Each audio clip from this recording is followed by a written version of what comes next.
السلام عليكم ورحمة الله وبركاته.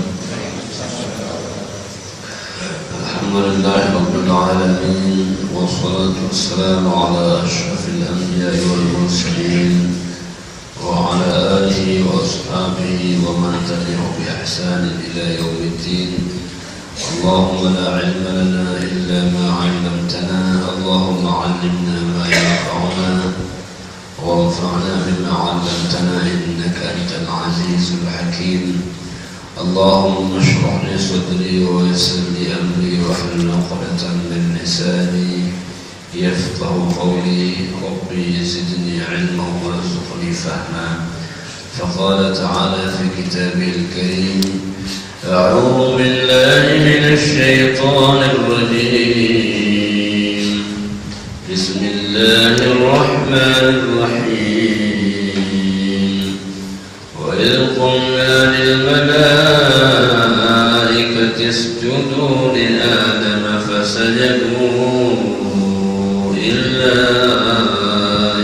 إبليس أبى واستكبر وكان من الكافرين. وقلنا يا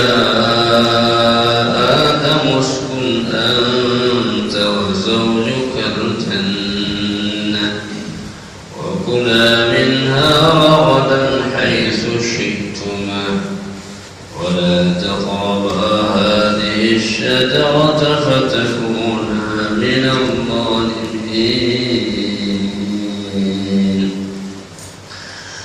Alhamdulillah, dengan rahmat Allah Subhanahu wa taala, pada pekan yang lalu kita sudah membahas bahwa Allah Subhanahu wa taala telah mempersiapkan Nabi Adam alaihissalam untuk menjadi khalifah, pemimpin dalam dunia ini, untuk memakmurkan alam semesta ini dengan beribadah kepada Allah Subhanahu wa taala.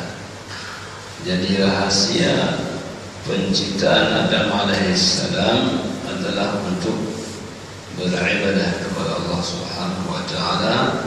Wa ma khalaqtul jinna wal insa illa liya'budun, dan tidaklah aku ciptakan jin dan manusia kecuali untuk beribadah kepadaku. Inilah rahasia yang Allah jadikan Adam alaihissalam dengannya. Jemaah yang dirahmati Allah Subhanahu wa taala, Allah mengajarkan kepada Adam al-asma, nama-nama. Allah ajarkan kepada Adam alaihissalam bahasa untuk berkomunikasi. Dan mengatakan Adam alaihissalam bisa berkomunikasi dengan 500 bahasa. Jadi jemaah yang dirahmati Allah Subhanahu wa taala, bahasa itu adalah sebagai media untuk orang bisa menambah wawasan sebagaimana persiapan yang diberikan kepada Adam alaihissalam. Yang kedua adalah di antara akhlak malaikat yang ketika mereka tidak mengetahui sesuatu, mereka mengatakan subhanaka, maha suci engkau dari segala kekurangan. La ilma lana illa ma 'allamtana, tidak ada ilmu kami. Jadi mengatakan tidak ada ilmu menunjukkan orang yang berilmu. Pengakuan ketidakberilmuan kita itu menunjukkan kita orang yang berilmu. Karena hanya orang yang tidak berilmu lah mengatakan bahwa dia banyak ilmu. Jadi ketika orang semakin banyak ilmunya, semakin merasa bahwa dia termasuk orang yang tidak banyak ilmu. Maka inna fawqa sama'un, di atas langit itu ada langit yang lain lagi.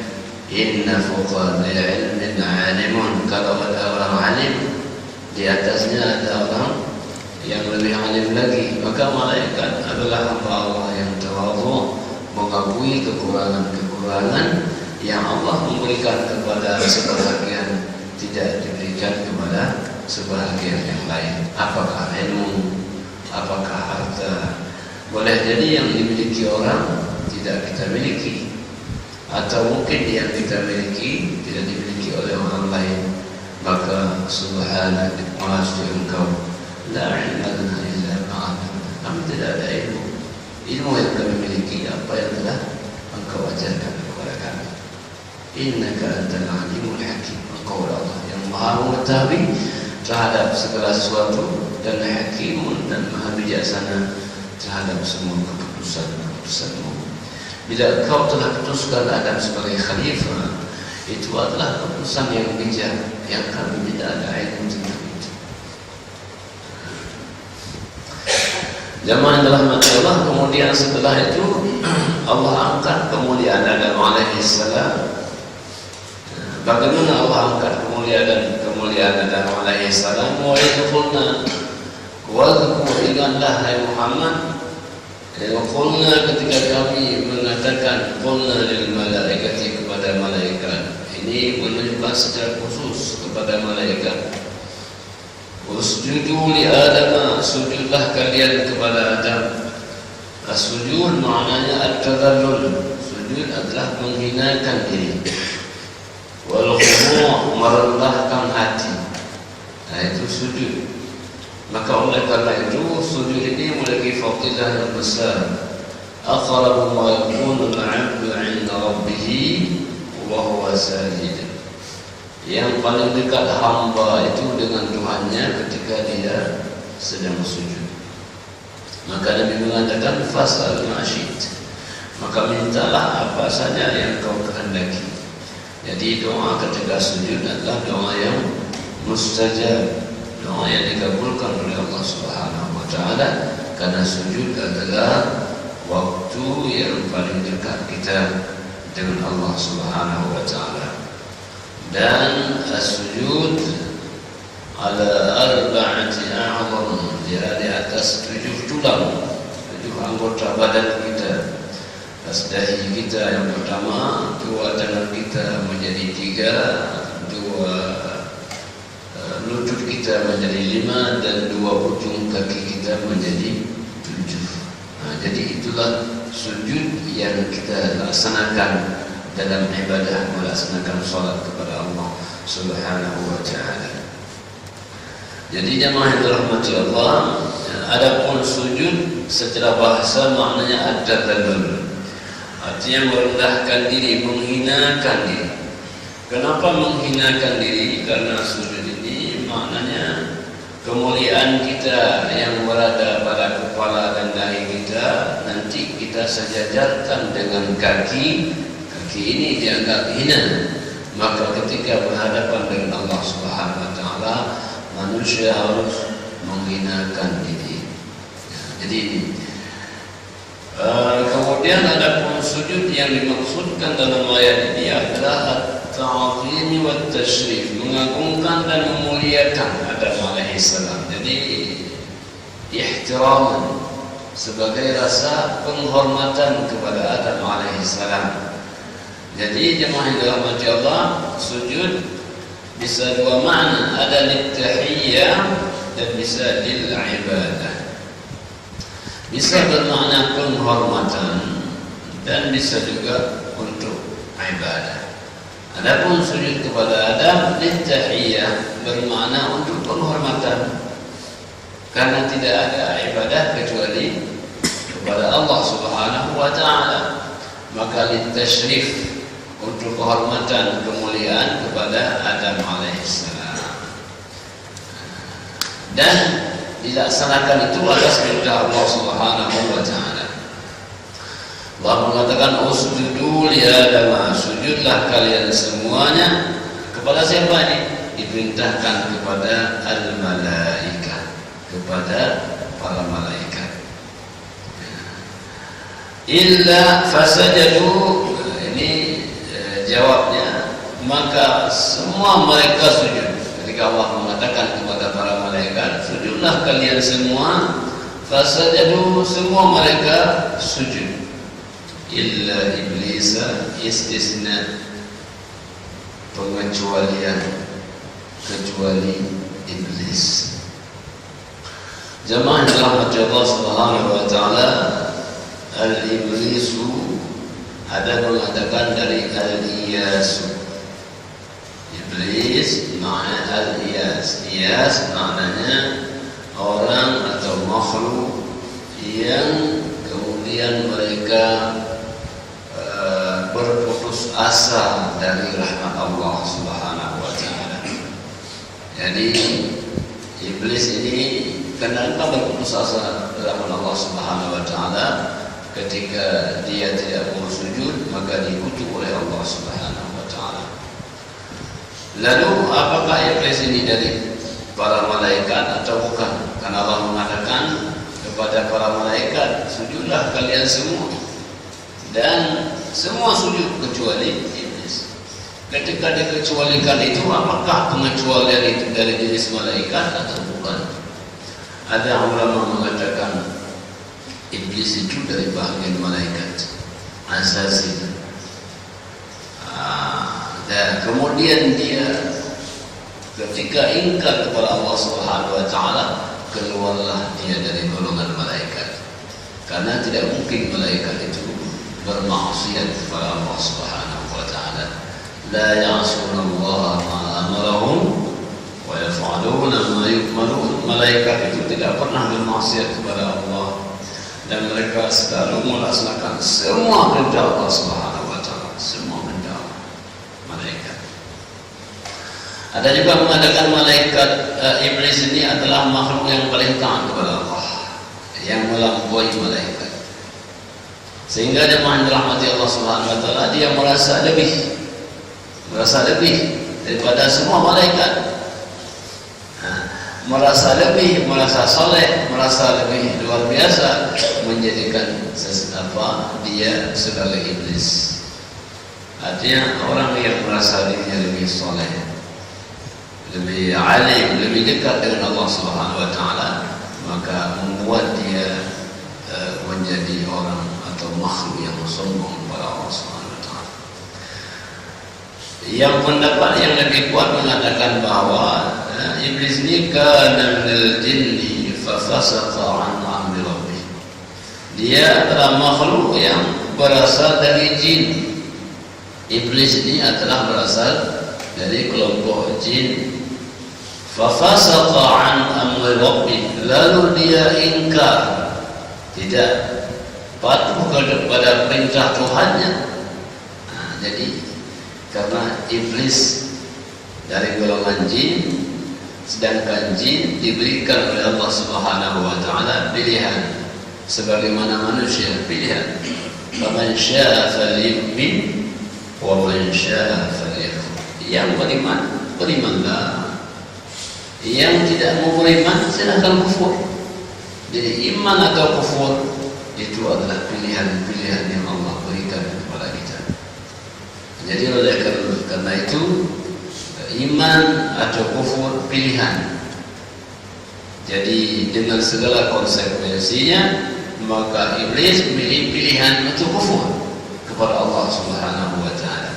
Allah tidak akan paksa manusia dan jin untuk beriman, tapi Allah berikan fasilitas mereka beriman. Maka jemaah yang dirahmati Allah Subhanahu wa taala, sebagaimana Allah mengatakan la ikraha fid din, tidak ada pemaksaan dalam beragama. Masuk Islam tidak dipaksa, itulah pilihan. Tetapi setiap orang memiliki konsekuensi dengan pilihan-pilihan itu. Hamba Allah yang memuliakan, jadi oleh karena itu fasajadu, semua sujud taat kepada perintah Allah Subhanahu wa taala illa iblis, kecuali iblis. Jadi sujud adalah simbol ibadah. Sujud adalah simbol tawadhu. Sujud adalah simbol kerendahan hati. Itulah sebabnya apabila kita datang untuk melaksanakan ibadah, tempatnya disebut dengan masjid. Masjid maknanya tempat sujud. Tempat sujud ini apabila kita masuk ke dalamnya akan menghasilkan orang-orang yang rendah hati, orang-orang yang tawadhu, orang-orang yang sangat cinta kepada Allah Subhanahu wa taala. Inilah yang disebut dengan masjid. Usjudu li Adam, sujudlah kalian semua illa iblisa, kecuali iblis. Iblis berarti satu di antara semuanya yang tidak mau sujud. Lalu kenapa iblis dikecualikan? Bukankah dia tidak termasuk bahagian dari malaikat? Ulama mengadakan litarlib. Apa makna litarlib? Karena dominasi. Satu iblis, semua malaikat. Jadi karena semua malaikat, maka iblis dianggap bahagian dari malaikat, walaupun dia bukan malaikat. Ini litarlib, untuk dominasi. Karena yang mendominasi malaikat disebutlah kepada malaikat, padahal ada satu yang bukan. Walaupun dia bukan, tapi karena semuanya malaikat, maka dia dimasuklah dalam golongan malaikat, karena dominasinya adalah malaikat. Jadi semua orang dewasa, ada satu anak-anak, tetap dianggap dewasa semua, walaupun satu, karena dia adalah taklidnya, dominasinya adalah orang dewasa. Jadi inilah kira-kira kenapa disebut malaikat, padahal iblis bukan bahagian dari malaikat. Usjudu li Adam, sujudlah kalian kepada Adam. Jadi sujud ini hukumnya wajib atau sunnah. Dalam usul fiqih dikatakan al-aslu fil amri, dasar perintah semua wajib. Dasar perintah aqimus shalah wajib, wa atuz zakah wajib, semua perintah dasarnya wajib. Kecuali ada dalil lain yang memalingkan dari kewajiban itu, illa ma dalla dalilu ala khilafi, kecuali ada dalil lain yang memalingkan daripada kewajiban itu, maka semua perintah pada dasarnya adalah wajib. Sujud wajib, wajib. Sujud pada Adam wajib, pada semua yang diperintahkan illa iblis. Jemaah dirahmati Allah Subhanahu wa taala. Jadi Allah kemudian menjelaskan kenapa iblis tidak mau sujud. Allah mengatakan apa ini kalau diterjemahkan dalam bahasa Indonesia artinya enggan, al-imtina, tidak mau. Tidak mau, dia imtina ma'a tamakkun min al-fi'l. Dia tidak mau melaksanakan padahal waktunya memungkinkan, kesempatannya ada. Ayyul shalah, azan dengar, waktu ada, kemampuan ada, kita bisa mendengar, tapi tak mau datang. Apa maknanya? Abah. Ini imtana. Kalau orang mendengar azan, dia sehat walafiat, dia semua fasilitas memadai, cukup, tidak ada halangannya, tapi tidak mau. Ini namanya abah. Imtana'a ma'at tamakkuni minal fi'li. Tidak mau melaksanakan perintah padahal sangat memungkinkan dia melaksanakan perintah itu. Namanya abah. Jadi oleh karena itu jemaah hijrah, kalau dipanggil memungkinkan, laksanakan, jangan masuk dalam kalimat abah. Abah enggak. Allah. Itu yang pertama. Yang kedua, wastakbara. Wastakbara, istakbara, yastakbiru, al-kibru, itu sombong. Istakbara, merasa sombong. Jadi kenapa iblis merasa sombong? Maknanya dia merasa tidak layak dia sujud kepada Adam. Allah menggambarkan pernyataan iblis, khalaqtani min narin wa khalaqtahu min tin. Engkau ciptakan aku dari api, sedangkan dia kau ciptakan dari tanah. Dalam logika iblis, tidak mungkin tanah lebih mulia dari api. Tidak mungkin saya sujud kepada Adam, saya akan lebih mulia daripada Adam. Maka logika inilah yang menyebabkan orang tidak mau beribadah kepada Allah Subhanahu wa ta'ala, merasa lebih mulia, merasa lebih hebat, merasa lebih alim dan sebagainya. Jadi iblis merasa dia lebih hebat pada Adam alaihissalam, sebagaimana yang tadi ada ulama mengatakan bahwa dia ibadahnya luar biasa pada awalnya, kemudian kufur kepada Allah karena kesombongannya, sehingga ada ulama mengatakan bahwa maksiat yang pertama adalah kesombongan. Apa itu kesombongan? Ma huwal kibru? Kesombongan adalah al-kibru batarul haqqi wa ghamtun nas. Sombongan itu adalah menolak kebenaran. Ini perintah Allah, sebuah kebenaran. Wa ghamtun nasi, dan yang kedua meremehkan manusia. Jadi ketika disebut sombong berarti mengandung dua unsur. Yang pertama menolak kebenaran, yang kedua adalah meremehkan manusia yang lain. Maka jemaah yang dirahmati Allah Subhanahu wa taala, iblis menolak kebenaran karena kebenaran dari Allah. Al-haqqu min rabbika fala takunanna minal mumtarin. Kebenaran dari Tuhanmu, janganlah engkau menjadi orang-orang yang ragu. Ketika kita mengetahui ini dari Allah Subhanahu wa taala, haqqul yaqin, itu sebuah kebenaran dari Allah Subhanahu wa taala. Yang kedua, jangan sampai ada orang merasa bahwa orang lain lebih rendah. Ketika perasaan itu datang, maka hakikatnya kita sudah terjebak dalam penyakit kesombongan. Itu jemaah Allah, definisi daripada al-kibru, kesombongan. Aba wastakbara, iblis ini merasa enggan, wastakbara, dan merasa sombong, karena sombong ini menyebabkan tidak mau sujud. Jadi sombong ini menahan seseorang dari kebaikan. Bila sudah sombong, maka menahan dia daripada semua kebaikan. Bukan hanya sujud, ibadahnya, ilmunya, sedekahnya, zakatnya, semua akan tertahan gara-gara orang atau pihak memiliki sifat al-kibr, sifat kesombongan.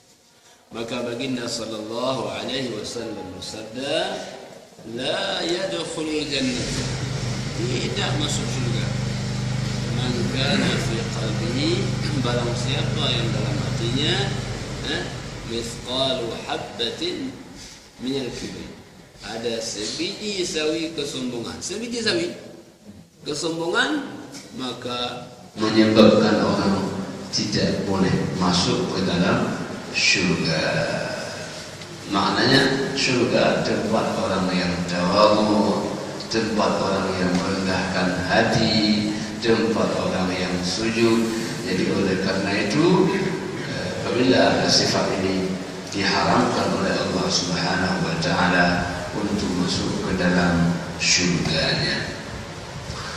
Allah yang memuliakan,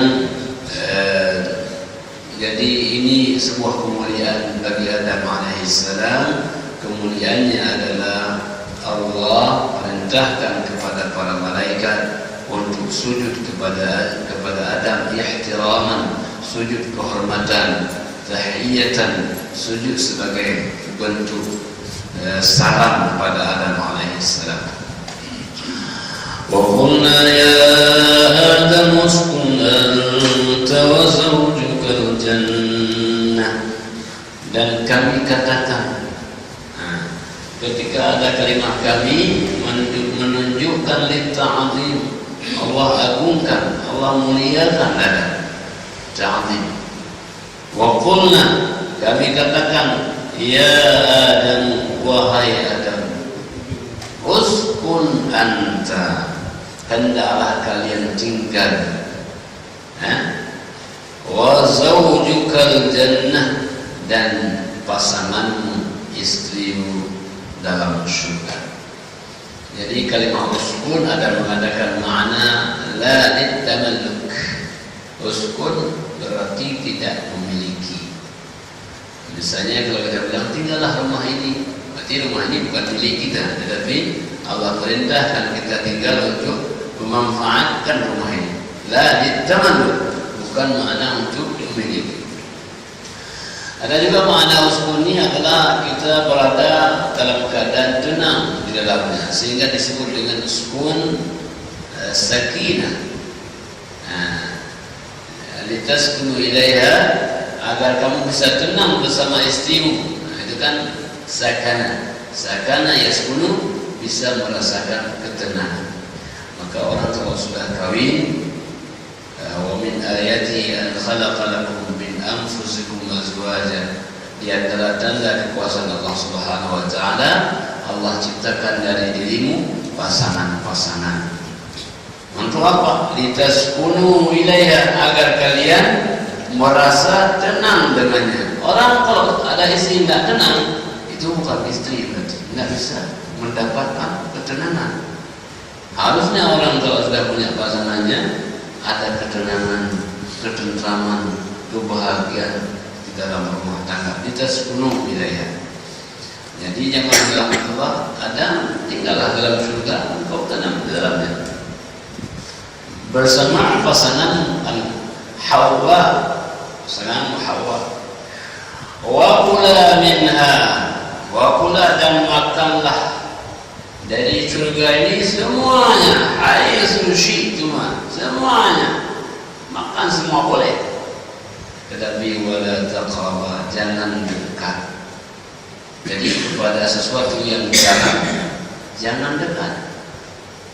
Karena kalau kau sudah dekat, kau akan melaksanakannya.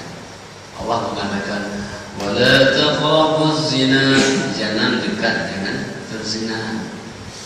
Allah tidak mengatakan wala taznu, jangan berzina, tapi wala taqrabu, jangan dekat.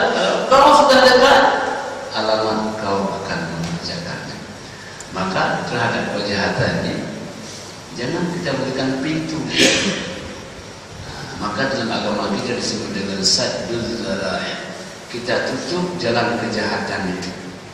Karena kalau sudah kita buka, ada pintu pacaran, ada pintu berdua-dua, itu pintu-pintu yang akan selangkah lagi menuju perzinahan. Nah, jadi jemaah yang dirahmati Allah Subhanahu wa taala, wala taqrabu, janganlah kalian berdua dekat, min hadhihi syajarati, dari pohon ini. Pohon ini kalau kau dekat kau akan makan. Nah, kalau kau makan, fatakuna minal zalimin, nanti kalian akan menjadi orang-orang yang zalim. Setiap orang yang melanggar perintah, setiap orang yang melaksanakan kemaksiatan, itu disebut dengan orang yang zalim.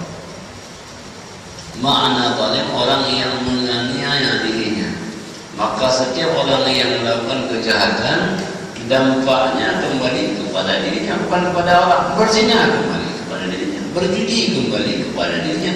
Semua kemaksiatan yang dikerjakan oleh manusia ini akan berdampak kepada dirinya. Orang yang narkoba kembali kepada dirinya. Fatakuna minaz zalimin, nanti kalian akan menjadi orang-orang yang zalim. Makanya jemaah yang dirahmati Allah Subhanahu wa taala, ketika seseorang datang di hadapan Nabi sallallahu alaihi wasallam lewat, Nabi mengatakan, "Man hadza?" Siapa orang ini? Maka sahabat mengatakan, "Hadza rajulun majnun." Ini orang gila ya Rasul. Nabi mengatakan, "La, bukan. Hadza rajulun mubtala." Ini orang sedang diuji oleh Allah Subhanahu wa taala. Orang gila itu adalah orang yang bermaksiat kepada Allah Subhanahu wa taala. Jadi itu orang gila. Artinya dia tidak tahu siapa dirinya, siapa Tuhannya, sehingga dia bermaksiat kepada Allah Subhanahu wa taala. Jadi jemaah yang dirahmati Allah, dalam surga itu semua boleh, hanya yang tidak boleh satu saja. Wahai Adam, semua boleh, tapi satu yang tidak boleh. Maka jemaah yang dirahmati Allah, syaitan datang, iblis datang kepada Adam alaihissalam. Bagaimana iblis bisa masuk dalam surga? Ada beberapa riwayat yang mengatakan bahwa dia masuk dalam mulut ular. Ya, kemudian Allah Maha kita tidak tahu riwayatnya. Dan dia masuk, kemudian dibicara kepada Adam alaihissalam. Adam tidak mendengar, keluar dia Dia mengatakan wa qasamahuma inni lakuma laminan nasihin. Dia bersumpah, demi Allah, wahai Adam, saya ini adalah sebagai konsultan Anda. Saya ini penasihat Anda, wahai Adam. Saya ingin Anda tetap kekal dalam syurga. Inilah buah khuldi, buah yang mengekalkan Anda dalam syurga. Allah tidak ingin Anda berada dalam syurga selamanya. Maka saya datang kepada Anda karena saya sayang kepada Anda. Bersumpah. Jadi oleh karena itu jemaah rahmati Allah, tidak mudah orang bisa bebas dari godaan syaitan, karena dia kemampuan berbicara yang luar biasa, tipuannya luar biasa. Wa kadzalika ja'alna likulli nabiyyin 'aduwwan syayatinal insi wal jinn yuhi ba'dhum ila ba'dhin zukhrufal qawli ghurra.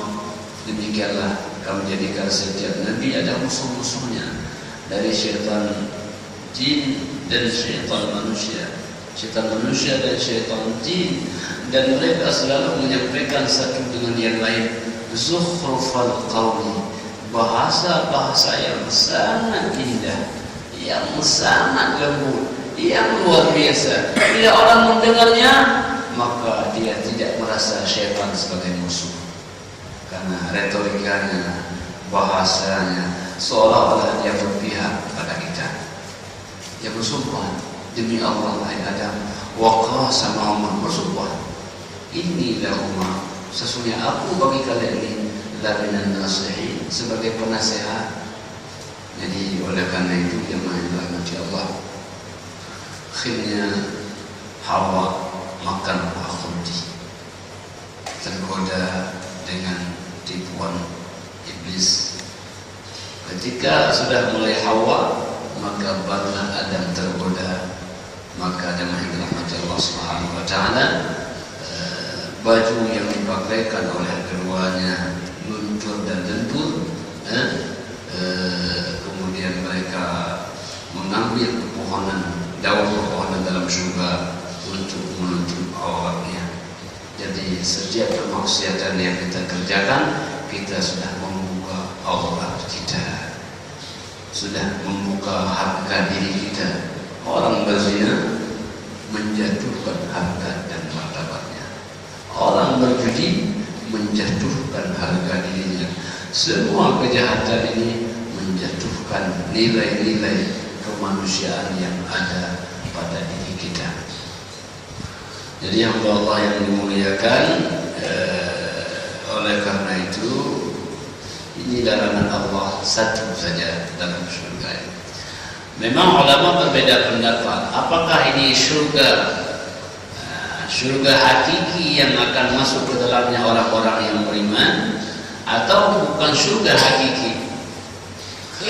Ada dua pendapat. Ada mengatakan bukan surga yang dimaksudkan surga nanti di mana tempat nikmatnya orang-orang beriman, karena dalam surga itu nanti tidak ada yang tidak boleh, tidak ada yang dilarang, semua boleh. Kalau ada yang tak boleh, bukan surga namanya, ada larangannya. Ada mengatakan surga hakiki, karena ada halangan Allah untuk mengatakan boleh dan tidak boleh. Allah alam, yang penting yakini bahwa Adam berada dalam kenikmatan surga, al-jannah. Jemaah dirahmati Allah Subhanahu wa taala, fazallahum asy-syaitanu anha, maka azalla maknanya at-tazallul, az-zulal, menggelincirkan.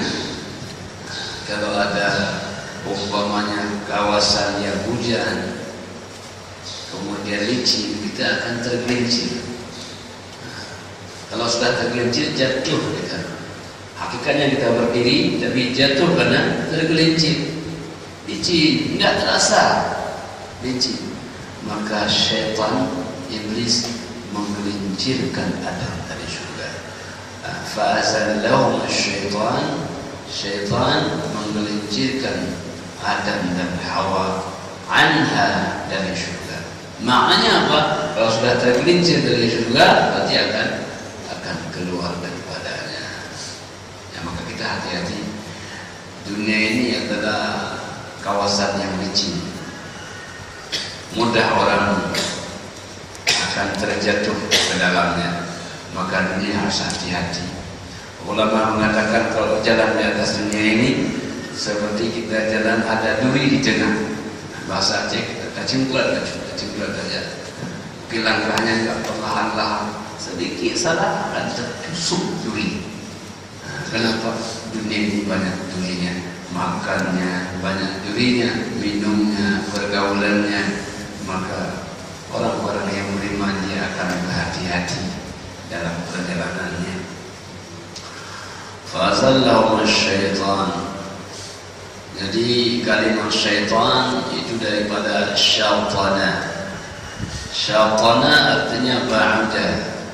Ba'uda jauh dari rahmat Allah Subhanahu wa taala. Syaitan maknanya makhluk yang jauh dari rahmat Allah Subhanahu wa taala. Fazallahum syaitan anha, maka digelincirlah keduanya oleh syaitan. Fa'akhrajahuma mimma kana fi. Fa'akhrajahan, syaitan mengeluarkannya. Makna syaitan mengeluarkannya, syaitan menjadikan sebab mereka keluar dari surga. Tentu bukan syaitan yang mengeluarkan, Allah yang mengeluarkan, tapi syaitan yang menyebabkan mereka keluar dari surga. Jadi betapa banyak orang yang hidupnya tentram sama keluarganya, damai dengan keluarganya, syaitan mencerai beraikan. Bagaimana? Nah, dijadikanlah macam-macam lah, selingkuhan, tak apa-apa. Jadi syaitan yang menyebabkan mereka itu. Makanya innahu lakum, syaitan di bawah kamu adalah hantu mubin, musuh yang jelas, musuh yang nyata. Fa'akhrajahuma, maka syaitan mengeluarkan Adam dan Hawa mimma kana fi, dari tempat yang sebelumnya mereka berada. Di mana mereka berada? Dalam surga, dalam nikmat, dalam kebahagiaan. Syaitan tidak senang. Salah satu sifat syaitan adalah hasud. Dia iri hati, dengki kepada Adam. Masa enak-enak Adam dalam surga? Apa hebatnya Adam? Maka dia usahakan agar kenikmatan yang ada pada Adam ini segera akan sirna. Maka orang-orang yang tidak senang pada nikmat orang disebut dengan orang yang hasud, orang yang dengki, iri hati kepada orang lain karena Allah telah berikan nikmat kepadanya, sebagaimana syaitan iblis iri hati kepada Adam karena Adam telah mendapatkan nikmat dari Allah Subhanahu wa taala. Hasud ini ada dua tingkatan. Tingkatan yang pertama adalah agar nikmat itu hilang daripada orang yang dia hasudkan itu. Itu tingkat pertama. Tapi tingkat yang paling dahsyat lagi adalah agar nikmat itu hilang daripada orang itu dan pindah kepada dirinya. Jadi sudah hilang dari orang itu, kemudian dia ingin agar nikmat itu menjadi miliknya. Ini hasud yang paling jahat. Makanya Rasulullah mengatakan iyyakum wal hasada, jauhkan olehmu sifat hasud. Fa innal hasada ta'kulul hasanat kama ta'kulun narul hatab. Iyyakum wal hasad, jauhlah olehmu sifat hasud, karena hasud akan memakan kebaikan sebagaimana api memakan kayu bakar. Maka orang-orang yang hasud tidak ada kebaikan padanya. Jemaah yang dirahmati Allah Subhanahu wa taala, wa qulna, dan kami katakan kepada Adam, kepada Hawa, kepada iblis, ihbitu, turunlah kalian.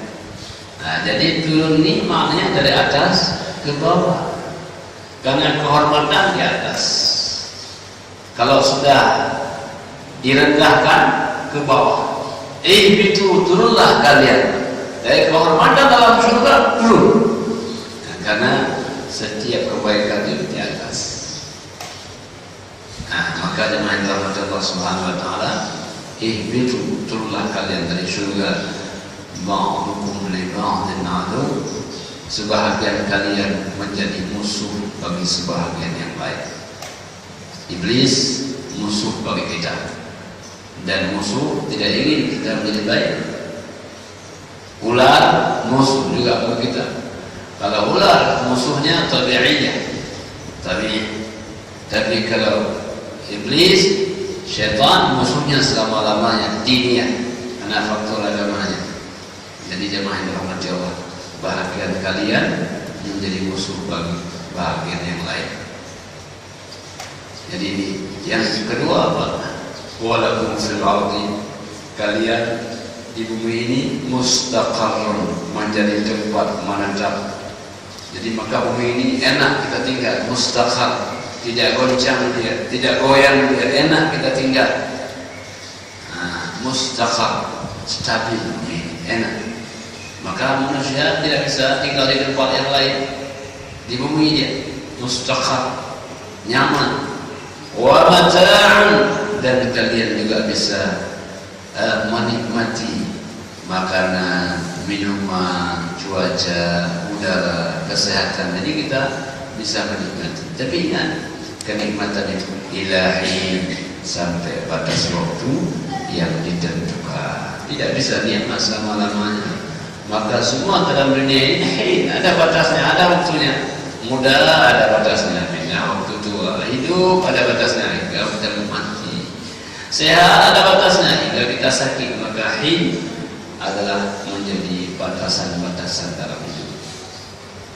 Jadi jemaah yang dirahmati Allah, hidup di bumi, semua kenikmatan itu adalah ilahi, sampai batas-batasnya.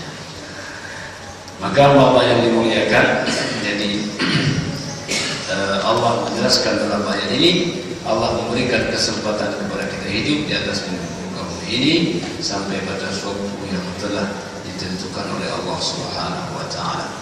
Allah mengatakan walakum fil ardi mustaqarrun, ay lakum fid dunya, kamu dalam dunia ini mawdi' istiqrar, kamu ada tempat menetap, ya, fiha.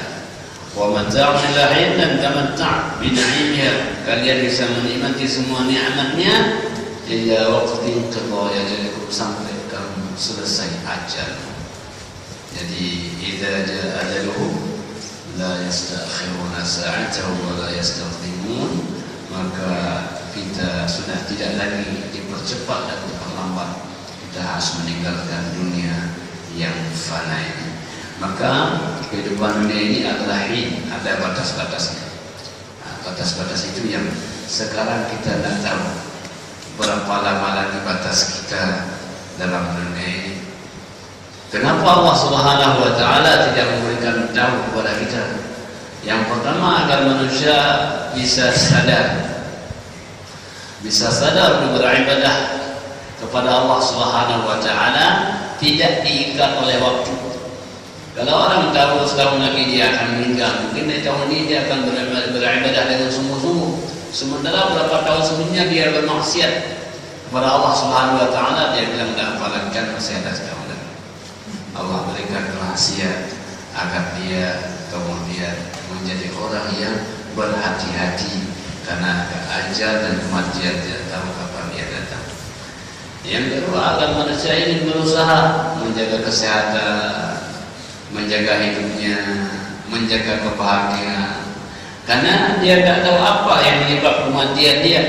Maka dengan demikian manusia dalam dunia ini sangat berhati-hati, ucapannya berhati-hati, langkahnya hati-hati, duduknya hati-hati. Kenapa? Karena kita tidak tahu apa yang akan terjadi setelah detik-detik ini yang akan datang. Maka manusia ini makhluk yang amat sangat berhati-hati dalam hidupnya. Yang ketiga, agar manusia ini menggunakan kesempatan yang sebaik-baiknya. Jadi oleh karena itu, karena kita sudah tahu prediksi umur kita kira-kira dengan hadis Nabi sallallahu alaihi wasallam, innama a'maru ummati baina sittina wa sab'in, umatku antara 60-70 tahun. Jadi manusia berhati-hati, ya, ini sudah ada kira-kira ukuran-ukurannya. Jadi jemaah Allah Subhanahu wa taala, Ini beberapa poin yang terkait dengan kemuliaan Adam alaihissalam, bagaimana Adam diturunkan oleh Allah ke dalam dunia yang fana ini, nikmat yang Allah berikan kepada kita, kemudian batasan-batasan waktu yang Allah berikan kepada kita untuk hidup dan menikmati dunia ini. Kemuliaan kepada Adam sama dengan kemuliaan kepada anak cucunya. Kehormatan kepada Adam, kehormatan kepada kita semua. Jadi kalau kita bicarakan Adam mulia, maknanya kita ini semua mulia. Dengan kemuliaan Adam, maknanya mulialah semua anak cucunya. Jadi al-asal adalah al-furu'. Ihtiramul asal, ihtiramul furu'. Menghormati asal sama dengan menghormati cabang. Menghormati ayah sama dengan menghormati anak. Kalau ayah kita mulia, maka kita termasuk juga mendapatkan kemuliaan itu. Yang menghormati Allah. Mungkin sebelum kita akhiri kajian kita pada subuh yang mulia ini, mungkin ada hal-hal yang kita diskusikan, tidak ada. Tadi dikatakan bahwa iblis itu tidak mau sujud kepada Adam. Iya. Dia nikah. Kemudian jin itu dijadikan untuk beribadah kepada Allah. Kemudian dijadikan untuk beribadah kepada Allah. Tetapi mereka itu mencari jalan sendiri, jalan baik atau jalan buruk. Kemudian di lain ayat kita disuruh berlindung kepada daripada gangguan setan. Nah, di sini gimana perbedaan antara setan, iblis, dan jin? Jadi jemaah yang dirahmati Allah, perbedaannya adalah jin dia sifatnya masih memiliki pilihan menjadi orang makhluk yang baik atau menjadi makhluk yang jahat. Sebagaimana juga manusia bisa saleh, bisa salah. Sedangkan apabila dia sudah pilih jalan yang jahat, maka itulah syaitan. Jin yang sudah memilih jalan yang jahat, maka itu adalah syaitan. Tapi kalau dia pilih kepada jalan yang baik, maka itu adalah jin yang saleh. Nah, apabila dia sudah pilih jalan yang jahat, maka itu syaitan. Jadi syaitan itu tidak ada yang baik, pasti jahat. Nah, jadi syaitan itu dia tidak ada yang baik, pasti jahat. Karena kalau dia baik, tidak dinamakan karena syaitan. Karena syaitana maknanya ba'da min rahmah, jauh dari rahmat Allah Subhanahu wa taala. Adapun iblis, dia adalah kepalanya syaitan. Jadi jin yang paling jahat, kepalanya adalah iblis. Iblis ini adalah yang sudah dia berputus asa dari rahmat Allah Subhanahu wa taala.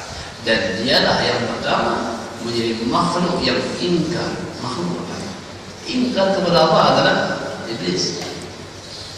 Makhluk pertama. Jadi seniornya daripada syaitan itu adalah iblis. Jadi oleh karena itu maka iblis itu adalah sebagai makhluk yang pertama ingkar kepada Allah Subhanahu wa taala. Namun syaitan itu memang ada beberapa pendapat. Ada mengatakan syaitan itu adalah sifat. Ada mengatakan syaitan juga makhluk. Sehingga Allah mengatakan ayat yang kita bacakan tadi, wa kadzalika ja'alna likulli nabiyyin aduwwan min syayatinil jinni wal insi. Kami menjadikan kepada setiap nabi itu syaitan jin dan syaitan manusia. Jadi manusia yang jahat itu bisa juga menjadi syaitan. Jin yang jahat bisa juga menjadi syaitan. Jadi syaitan itu bukan hanya jin, tapi syaitan juga ada pada manusia.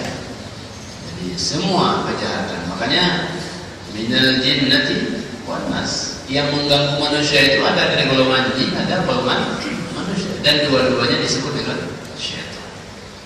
Nah, jadi syaitan itu sebagian mengatakan adalah sifat kejahatan, baik dia berada pada jin atau dia berada pada manusia. Jadi ini syaitan.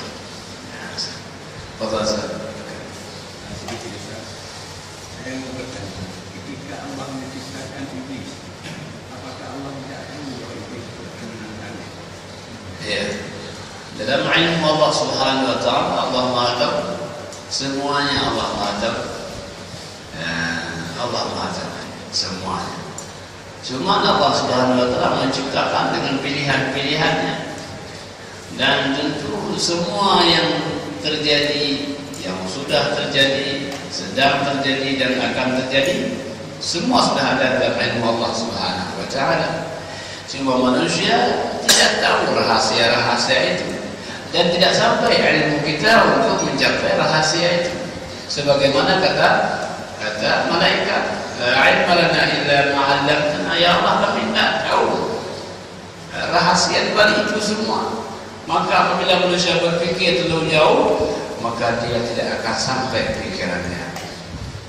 Jadi ada beberapa hal yang kita tidak bisa sampai kepada rahasia itu. Dan mungkin Ustaz akan mengatakan, kenapa Allah ciptakan ini padahal dia ada, umpamanya kan?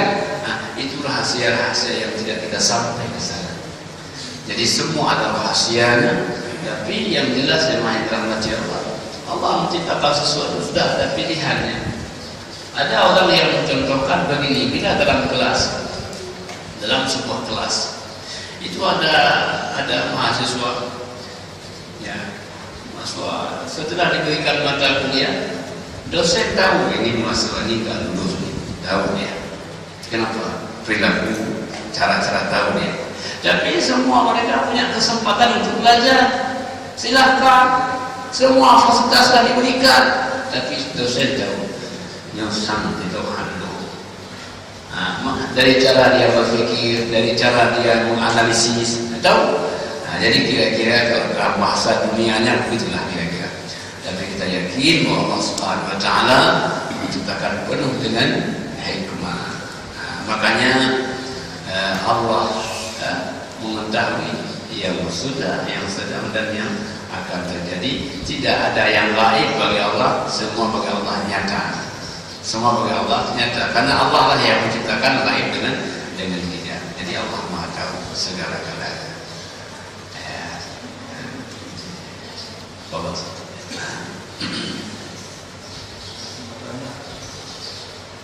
Jin itu apa lebih hebat dari manusia? Apa manusia banyak? Ada yang menolak pada golongan jin. Jadi jin itu sebenarnya posisinya sama dengan manusia. Tetapi ketika dia menjadi syaitan, menjadi jin yang jahat, dia punya kemampuan komunikasi, kemampuan bahasa yang dengan itu dia dapat menyesatkan manusia. Jadi bukan kehebatannya, tapi dia bisa memperhebat diri dengan bahasanya. Dia bisa memperhebat diri dengan retorikanya. Maka oleh karena itu jin itu dia tidak punya kemampuan, tetapi dia bisa untuk mengelabui manusia seolah-olah dia mampu. Maka manusia banyak yang percaya kepadanya. Jadi dia mampu untuk memoles. Jadi inilah kadang-kadang manusia ini kan mudah tergoda. Manusia ini kan dia punya hati. Sekali dia nggak tergoda, 2, 3 bisa juga tergoda. Manusia ini kalau sudah berkali-kali dia bersentuhan dengan sesuatu, dia akan terbawa dengan sesuatu itu. Nah, maka itulah sebabnya apa? Wala taqraba, jangan dekat dengan kejahatan. Karena kalau sudah dekat, maka dia akan terbawa. Anak-anak yang sering ke masjid, ke musola, ke munasah, dia akan terbawa dengan kebaikan-kebaikan. Apa? Sentuhan-sentuhan itu mudah manusia. Jadi kalau ada manusia yang percaya kepada makhluk halus, bukan karena kehebatan mereka, tapi karena mereka sudah tergoda dengan kemampuan daripada bagaimana bahasa-bahasa zukhrufal qawli, bahasa yang indah, dan itu ghurur, memperdaya. Maka syaitan hari kiamat mengatakan, ya Allah, saya tidak pernah memaksa manusia berbuat jahat, tidak pernah saya. Jadi apa salah saya tidak pernah. Saya hanya menawarkan, ini produk enak, ini zina ini enak, ini judi ini. Saya tawarkan produk-produk, jadi saya tidak paksa mereka. Tapi penawarannya yang menarik. Jadi karena menarik cara tawarnya, maka banyak orang yang tergoda. Jadi bukan karena kehebatan kemampuan, tapi adalah kemampuan untuk tawar menawar ini dengan bahasa yang menarik. Sebelum penciptaan Adam itu ada pernyataan bahwa mengapa Allah menciptakan manusia, sementara manusia itu diberi suatu usaha pada kelompok lain. Nah itu bagaimana? Iya. Argumentasi dari Jadi malaikat mengatakan ataj'alu fiha man yufsidu fiha wa yasfiku ad-dim. Ya Allah, apakah akan kau ciptakan makhluk khalifah yang akan berbuat kerusakan dan menumpahkan darah? Qala inni a'lamu ma la ta'lamun. Allah mengatakan saya lebih tahu daripada apa yang kalian tidak tahu. Ma la ta'lamun. Jadi jemaah dalam doa memang belum ada manusia waktu itu. Tapi sebagaimana yang kita sampaikan pada pekan yang lalu dalam tafsir Ibnu Katsir dikatakan sebelum ada manusia ini ada khalifatul jin. Jin dia pernah dijadikan sebagai pemelihara bumi.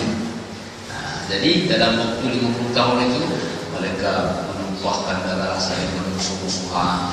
Jadi sampel itu menjadi malaikat mengatakan ya Allah itu kan sudah pernah ada. Jin itu kan bagaimana mereka saling menumpahkan darah. Jangan-jangan manusia sama juga nanti. Jadi inilah reviewnya begitu kira-kira. Ya, jadi itu kira-kira kenapa malaikat mengatakan seperti itu, karena dalam bayangan mereka karena sudah ada khalifah jin dahulu yang menumpahkan. Baik. Ya, insyaallah. Jadi jemaah rahmati Allah, semoga memberikan kita kemudahan dalam melaksanakan ibadah. Adalah Allah wa iyyakum ajma'in. Assalamualaikum warahmatullahi wabarakatuh.